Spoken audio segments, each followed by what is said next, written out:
Hello and welcome to Backstage at the Barbican. My name is Rachel Leach and I'm going to be with you for the next 20 minutes or so in the run-up to tonight's performance of Berlioz's Damnation of Faust with the London Symphony Orchestra and their new music director, Sir Simon Rattle. We're in the middle of a 10-day festival at the moment to celebrate his return to England. It's #ThisIsRattle if you want to tweet about it. And I caught up with the man himself a couple of weeks ago during a very busy day, and I asked him, why did he choose Berlioz, and is it so much of a problematic piece?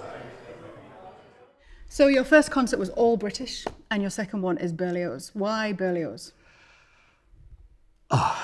So many reasons. But I mean, the first thing is, of course, this is a tribute to the orchestra and it's a tribute to Colin Davis. All of my generation learnt our Berlioz from Colin and the LSO. How many unbelievable performances did I hear from them? All the time I was growing up, this is what we knew about. I suppose Colin must have learnt it from Hamilton Harty with the LSO. I mean, who knows? The French always say, oh, Berlioz is probably the greatest British composer there's ever been, because we always seem to love him so much more than they do. I've grown up with this music. I was always fascinated by Berlioz as a start, because as a weird kid in the music library where my sister worked, the Berlioz Treatise of Instrumentation was one of my Bibles. It said how all the instruments worked and what you could do with them.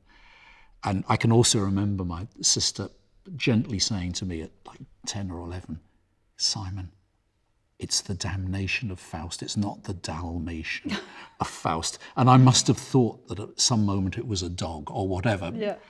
But the piece fascinated me, the music fascinated me. I was always completely amazed by how the piece seemed to start at the beginning and go like one huge arrow to the end. And however different all the pieces were, and whatever kind of variety, and there's more variety in that music than any composer had written up at that time, certainly in terms of texture and orchestration and mood.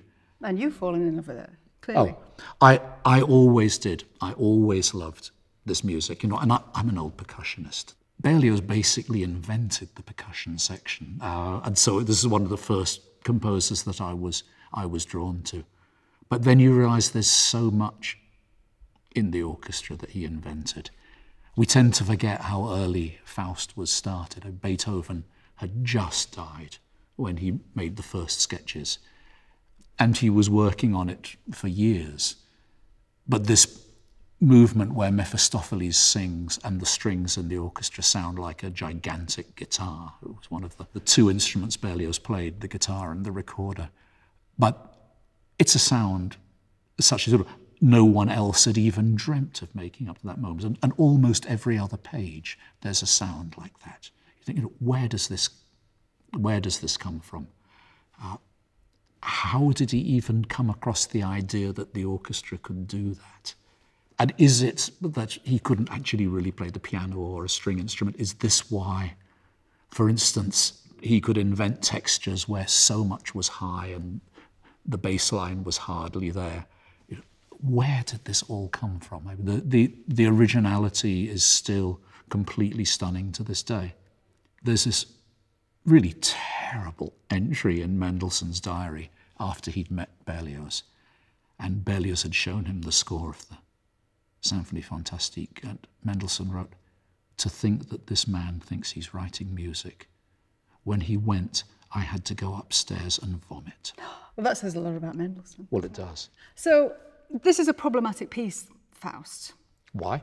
Well, is it an oratorio? Is it an opera? Is it a dramatic symphony? Keep going. We haven't finished with what it is yet. It's the invention of the cinema. Wow. I think it was waiting for that. It is everything. He wasn't a great man for categories. He was just expressing what he needed to express, and bless him for that kind of freedom, utterly unattached to the Germanic world. Great, fantastic place to end. Thank you. So I'm joined by one of the stars of tonight's performance, Marguerite, Karen Cargill. And Karen was with us recently at the proms in Guralida, so she's like one of the family. So first of all, Karen, thank you for joining us. Pleasure, it's lovely to be here. What's it like singing with this orchestra and Sir Simon Rattle? I made my professional debut with LSO actually. Oh, wow, I didn't know that. So it's been part of my musical growth, I guess. And so I've got so many friends in the orchestra. I love it here. I love being here in the Barbican. And Sir Simon, we've done quite a few things together. So it's a really comfortable place to be. And for my first time singing Marguerite, it's the perfect place to do it. Yeah. So this is an unusual role because you're not in until the second half, is That's that right? right, yes, the third part, Right. where she's revealed after she appears to Faust, and so we see her in her room braiding her hair, singing a folk song, and there the love story begins. Yeah. What do you do during the first half then? Do you listen to it or do you blank it out? Yeah, I try and listen to a little bit and just go through my text and make sure that I'm all secure on the text, the exact meaning and the vowel sounds and things that I need to make in certain parts of the voice. Yeah. So yeah. And what it's about study. warming up? Do you have to pace that? I mean, have you warmed up already, or are you gonna? No, I'll warm up now. Right. Because I don't like to warm up too close to right before the performance. Yeah. Give it a bit of time just for the voice to settle a bit, and then go out and hopefully enjoy myself. Yeah.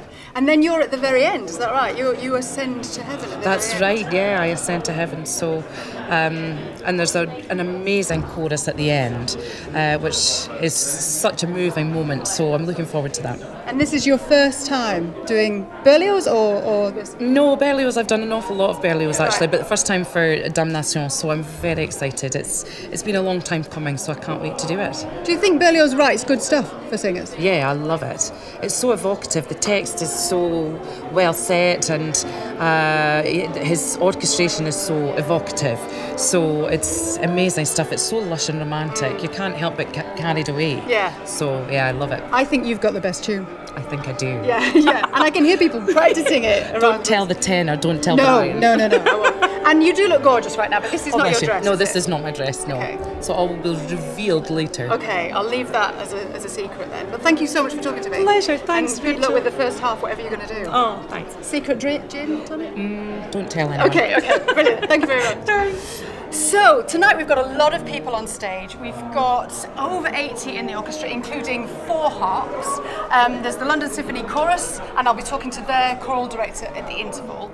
And then we've got the need of a boys' choir. And when you need a boys' choir, you've got to go to one of the best. And so we're going with the Tiffin Boys Choir from the Tiffin School. And I've got some of their members with me here, and their music director, James Day. So tell us your name, and how long have you been singing with the choir? Hi, I'm Daniel, and I've been singing for 7 years, and I've been singing for 3 years in this particular choir.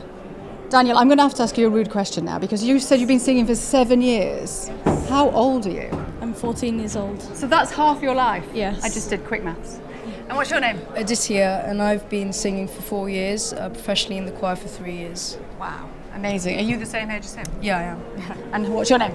I'm Joshua, and I've been singing in the choir for 3 years now. I haven't really done anything before that. Okay, brilliant. And do you audition to be in the choir? Yes, you audition first to be in the oratorio choir, which is like the larger choir, and then you audition with a smaller group to be in the Tiffin Boys Choir. Wow. So how do you prepare them for tonight? I think it's a case of having lots of rehearsals, making sure that we're on top of all the notes and thinking about what we're singing and how we're going to interpret it. And then, especially for something like this, because it's in French, making sure that we've had language coaching to make it sure it's very clear. So when did you begin rehearsals on this? We began about 3 weeks ago, I think. Right, Yeah, at the beginning of term, I guess. yeah, beginning of term, We yeah. did a few rehearsals sometime last year, but that was quite once a week. But Right. we really started getting down on it at the start of the year. Wow. And you're singing in French? Yes. And you've memorised the whole thing? Yes. And you know what every word means? Yeah, we've gone over that quite a bit.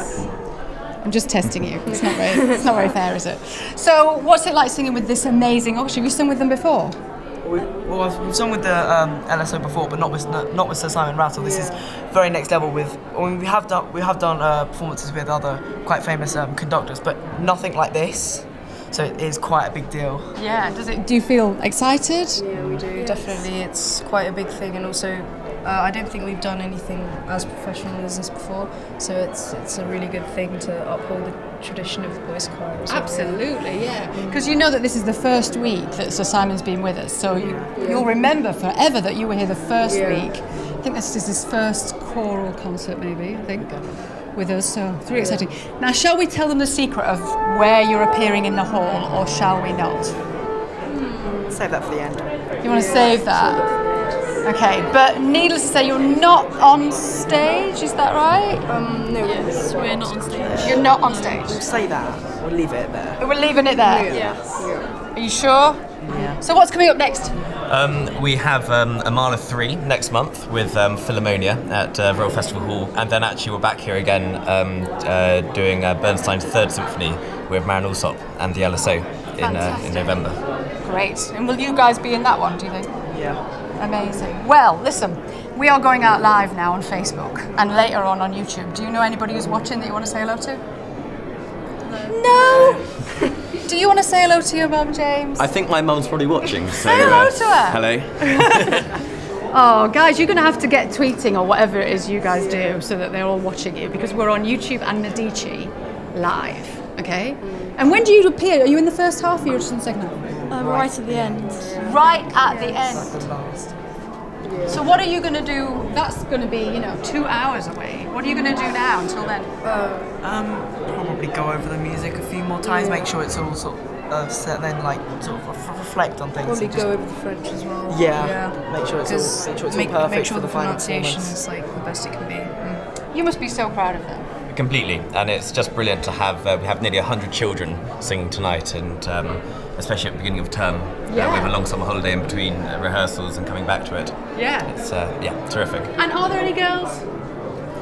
Yes, there's a choir of girls. But there's no girls tonight. There are. Oh, Yes. okay. Okay, let's leave it at that, shall we? We let people spot how many girls there are. Okay. Thank you so much for talking to me. Do you want to just wave down the camera one more time? You know you do. There you go. And good luck. Good luck. Apparently, the soprano, Karen, she says that you make her cry when you come on. So, go for it, Brilliant. Good luck. Thank you. So at this point, I've got to ask you for a favour. We at the LSO, we're committed to putting on concerts like this so that people all across the world can access our high-quality music making. But unfortunately, these concerts come at a cost. So if you're enjoying tonight and if you want to see more of these events, then please consider going to lso.co.uk/donate and giving us some money. We are a charity and we would really appreciate your donations, big or small, and they'll all go towards future events just like this. So at 6 o'clock, we're going to hear the first 2 parts of Damnation of Faust. So I'm just going to give you a quick insight into what it's all about. It was written in 1846 by Berlioz when he was at the peak of his powers. And like I said in my interview to Sir Simon, it's a difficult piece because it's not quite an opera and it's not quite an oratorio. And Sir Simon was very right when he said it's like film, it's like a film music, because the character Faust is imagining all of these amazing occurrences at high speed, and you could never really put that on in a concert hall or in an opera. So what we've got Faust, played by Brian Heimel, and he is debating at the beginning how sad he is and how he feels that life has just passed him by. He hears peasants singing and he sees an army celebrating a success at war, but he can't get on board with their happiness. So when he's at the depth of depression, he hears an Easter hymn and he starts to think, oh, maybe there is something more to life. But at that very moment, Mephistopheles appears, played by Christopher Purvis tonight, and he appears in a kind of musical puff of smoke, and he says to Faust, why don't you come on a journey with me and I'll take you back to your youth. So they set off on this hair-raising journey. The first stop is a tavern where they do too much drinking, and you'll hear the very famous Song of the Flea at that moment.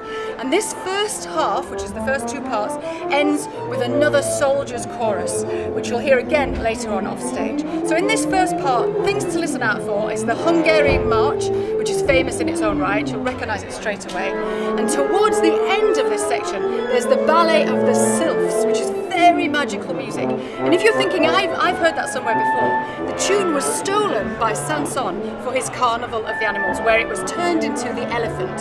So listen out for that too. This promises to be an absolute treat because the LSO have a long history going back decades with Berlioz.